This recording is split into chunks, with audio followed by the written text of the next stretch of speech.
Jay is very hot. And no, I'm not talking about his look here. Come on, this is a guy channel. I am talking about him being physically very hot because he's always burning during combat. Hey everyone, SteamBunX here, and today we are going to be taking a deep dive into Jay, one of the most counter-focused characters in Reverse 1999. He's a fiery powerhouse who thrives on setting both enemy and himself ablaze, doing endless amount of counter every turn and dashing out massive AoE damage. Overall, he's a decent sub DPS for character who synergizes with burn or follow-up. But I'll be real with you, while he does got some impressive and unique tools in his kit, doing big number is one thing he's not good at. And as far as version 2.0 goes, Jay has some serious frustrating limitations. The good thing is, Euphoria upgrade from his new Babel completely fixes his issues, but I'll break all that down in later part of this video. For now, let's focus on what makes Jay so unique in the current meta. There are two big things you need to understand about Jay: how burn affect him and how his counter work. Let's start with burn, as it is integrated into every part of his kit. He only takes half the usual damage from burn itself, and his maximum stat cap is at 35 instead of 30. Whenever Jay applies burning to an enemy with an attack, except his ultimate, the same number of stack is applied to himself. On top of that, every time Jay attacks, including through his counters, he immediately takes burn damage once without reducing the burning stack. This self-inflicted damage bypasses shield and directly hit his HP. In fights where Jay counters frequently, he'll often be sitting at dangerously low health. Thankfully, Jay has a built-in safety mechanism. Burn damage can't drop his HP below 15%. But what does Jay actually gain from all the self-inflicted burns? Quite a bit actually. For one, every stack of burn boosts his attack by 0.5%, meaning with 35 stacks, he gets a solid 17.5% attack increase. On top of that, if his HP drops below 50% at the start of a turn, he cleanses all negative status. On top of that, if his HP drops below 50% at the start of a turn, he cleanses all negative status except burn and gains a 20% critical rate boost. As long as Jay has burn on himself, he's also completely immune to chill and freeze, which can be a huge advantage against certain type of enemies. So far, everything we've talked about are how Jay passively interacts with the burns. And now, let's move the focus onto how Jay's skill actively make use of those burn stacks. Jay's skill 1 is a single target attack that applies 2 stacks of burn to the enemy. However, the main focus of the skill is the team-wide damage bonus buff it provides, which lasts 2 turns. For every stack of burn Jay has, this skill gives the entire team a 1% damage bonus, so up to a massive 35% when Jay is fully stacked. This damage buff is incredibly strong and also easy to maintain in fights against multiple enemies, since Jay's counter can quickly rack up burn stacks, up to 8 per counter when against 4 enemies. However, in fights where Jay doesn't get many chances to counter, or fights where there are not that many enemies on field, it can be much harder to build and maintain the stacks, as natural burn tick will halve the stack each turn. It's also important to note that the damage bonus is calculated before the burn applied by the skill take effect, so if Jay doesn't already have any burn stacks, this skill won't provide any bonus. To maximize the impact, avoid using it too early in the fight and wait until Jay has accumulated at least a decent amount of burn stacks. Jay's second skill was the original reason I called Jay the New Babel Pro Max. Well, that's before New Babel Pro Max herself with her insane Euphoria upgrade.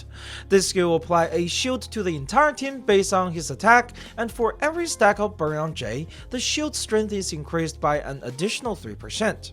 Every time an ally with the shield gets hit, Jay triggers a counter that deals damage to all enemies and applies 2 stacks of burn to each of them. The base damage multiplier for this counter is only 30%, but is increased by additional 10% for every 10% of the HP Jay is missing. In short, the lower Jay's health is, the harder he hits. If the enemy uses an AoE attack, the counter can trigger multiple times, once for each shielded ally that got hit by the attack. So against AoE spamming enemies, Jay can easily dash out 5 to 10 counters in a single turn, as long as the shield holds up, that is. Additionally, each of this counter also apply burn to Jay, allow him to stack up to 8 burn stack per counter if facing a team of 4 enemies. With this counter ability, Jay can attack more times and more targets per turn than any other character in the game, and allows him to have extremely strong synergy with any unhit effect. For example, if you're using Mr. Duncan's special true damage bullets from patch 2.2 and prevent it from being consumed by Lopera, Jay can spam AoE true damage. While there ain't many great unhit effects to pair with him right now, this opens up a lot of possibility for future team compositions. Jay's ultimate is an AoE skill that deals a base of 350% damage. Like his other abilities, it scales with burn to become even more powerful. When activated, it applies the same number of burn stack Jay currently has on himself to all enemies, and for every burn stack that overflow on a target beyond 30 stack, the skill multiplier is increased by an additional 10% against that target. So if Jay has 35 stack and the enemy is already at 30 stack of burn when the ultimate is casted, Jay will deal a 700% damage to that enemy. Now those are the gist of his kit, but there are also some additional special synergies he has with other characters. First one is pre-ignition from a Sode. When Jay apply burn with pre-ignition, it will also count toward his mechanic. If you pair him with a Sode and he does a counter with pre-ignition on, he will apply that extra burn onto all the enemy hit. Then again gains that bonus burn on himself accordingly. This allows him to stack burn much faster and also give a Sode faster ramp up in the early turns. Now Jay's synergy with pre-ignition doesn't stop there. Unlike a Sode's ultimate, which cannot benefit from pre-ignition for the bonus overflow, Jay's ultimate can, and Jay's ultimate can actually have higher multiplier than 700%. While this is not actually very practical in regular content, as you can only get 3 pre-ignition per turn from a Sode, this is something you can play around in plays like roguelike or UTTU. Another special synergy Jay has is with SimOS. Even though this counter happened during enemy actions, they will still contribute to SimOS's ultimate, increasing the multiplier of the next follow-up attack. For people who doesn't have a lot of other options, you can actually try to pair them together in a team that focuses on the follow-up damage from SimOS. With that being said, I still think Jay is only worth pulling right now if you plan to pair him with a Sode. Both Jay and the Sode have burn overflow mechanic in their ultimates, and their buff doesn't overlap. Make them a perfect duo for those who are looking for a strong AoE focused setup.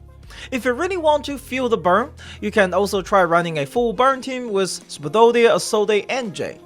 While the setup kind of overkill on the burn stacks, Jay is still an alright replacement for Tien when he can provide consistent damage bonus for the team. Kakania is an excellent partner for Jay no matter the team composition. Her ability to significantly reduce the damage Jay takes is a lifesaver, especially since Jay often operates at critical health. This makes it far less likely for him to get one-shotted in tougher fights.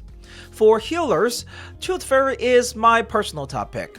Her critical buff benefits the entire team, and since Jay is usually paired with other carries, this synergy is highly valuable. If you have neither a 6-star option for healer nor Kakania, I highly recommend pairing Jay with Bloom Party for now. She offers reliable healing based on missing health and also provides damage reduction, both of which help keep Jay alive. Now, Jay will feel much better when new Babble's Euphoria upgrade drops. Typically, running 2 shielder on the same team isn't ideal, since shields don't normally stack. However, with Euphoria, new Babble can now stack her shield onto existing shield without replacing their effect. With the additional shield repair for every 3 counters ally perform, Jay Babble's shield become incredibly tough to break for enemies. What's more, both Jay's counter and New Babble's bonus shield count as a follow-up attack. Against the right enemies, the synergy lets 37 trigger multiple follow-up in a single turn, allowing the team to deal massive amount of AoE damage. Though onto Babble's Euphoria Rafa 2.3, and if you're not using Kakania, you might need to also consider put on character like Anan Lee or even Soneto, as their damage reduction can be a necessity to help keeping Jay alive when he's operating on the 15% health.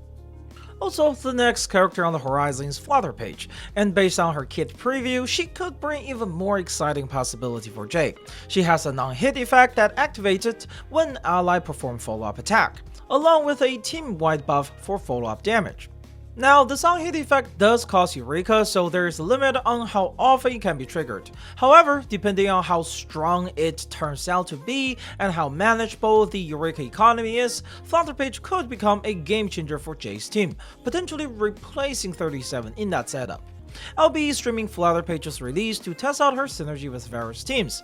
Afterwards, I'll also provide more insight into whether you should pull on Jay or not based on this new addition. You can come and watch me on both YouTube and Twitch, plus if we hit 50 viewers on Twitch, I'll also be giving away a mounted card to celebrate. For Jay's Resonance, an attack set for a stronger shield or a crit set for more damage is your best choice. And while I don't recommend spending material on Jay's frequency, switching to Incantation Might will allow you to push his damage even further. As for his Psychube, Jay's signature is pretty solid, but you can also achieve comparable results with Blasphemers of the Night.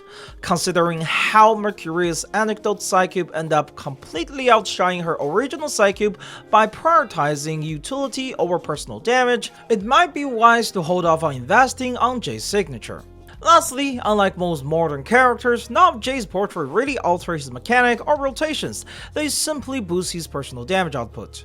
Portrait 1 provides a direct increase to his counter damage, which is significant since counter makes up a large portion of his damage. Portrait 2 and 5 enhance the attack bonus Jay gains from his burning stack, giving him a notable power boost. Portrait 3 raises his maximum burn stack limit to 45, which can have varying effect depending on how many stack Jay can actually maintain during a fight, and Portrait 4 focuses on improving the damage of his ultimate, make it hit even harder in the red setup. And that's everything you need to know about Jay. He's a fairly straightforward character on his own, but has limitless potential when paired with follow-up or on-hit effects. That said, in his current state, I wouldn't call him a very meta pull. And as always, this has been Steambound X. Thanks for watching, and I'll see you in the next video.